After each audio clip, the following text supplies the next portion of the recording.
Rayman Can here. So you go to get some water out of your GE refrigerator's water dispenser, and you get that sign, you know, the one that says water filter expired. So you look online for a replacement water filter and you're like, whoa, 50 bucks for one water filter? That's a little bit too much. So of course, like most of us, right, we look for the generic brand.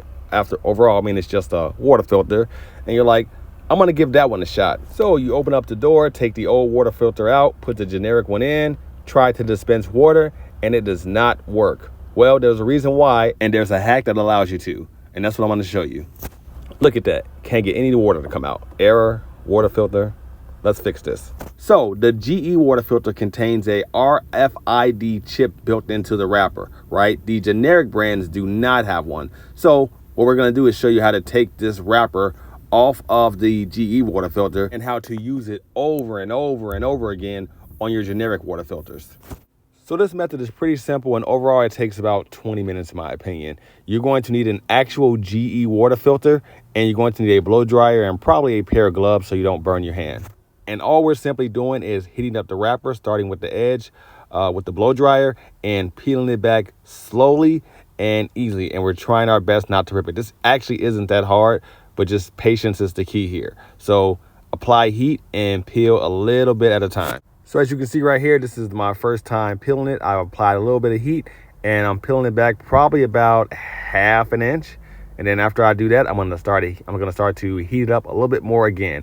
And you're gonna do this over and over and over again.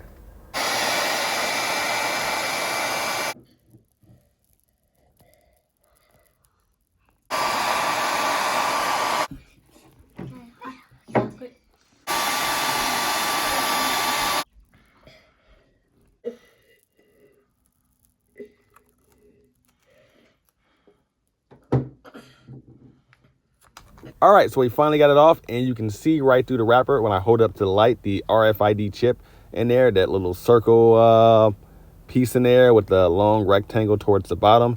That's the piece that we need right there. So what I simply do is cut around it.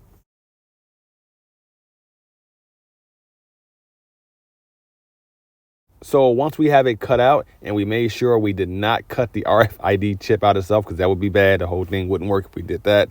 I simply apply clear tape to the sticky side of it.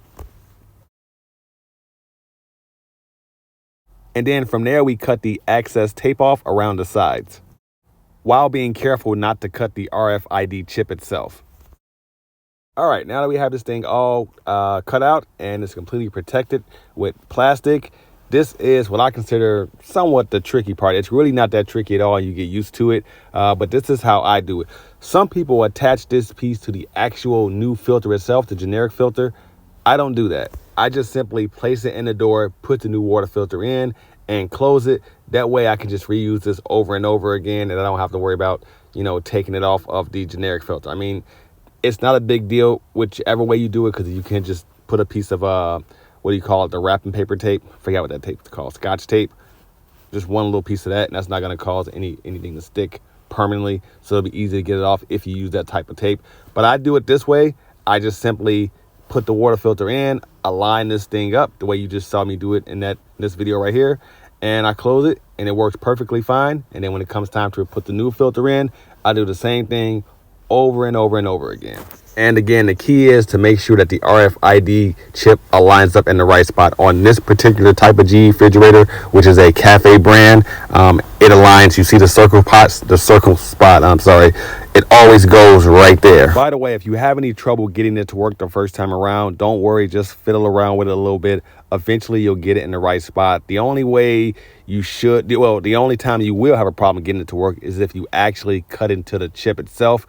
As long as you didn't do that, you won't have any problems. So just fiddle around with it.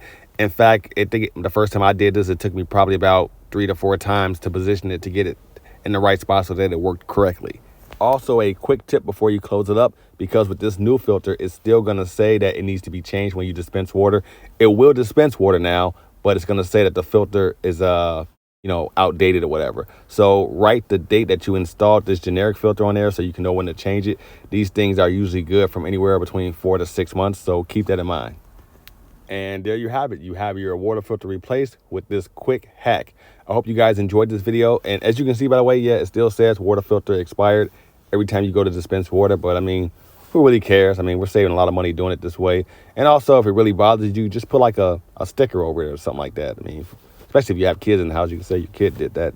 You know, just put something over it, cover it up. Doesn't bother me at all. If you all have any questions or comments, please put them down below, especially if you need any help or having any issues.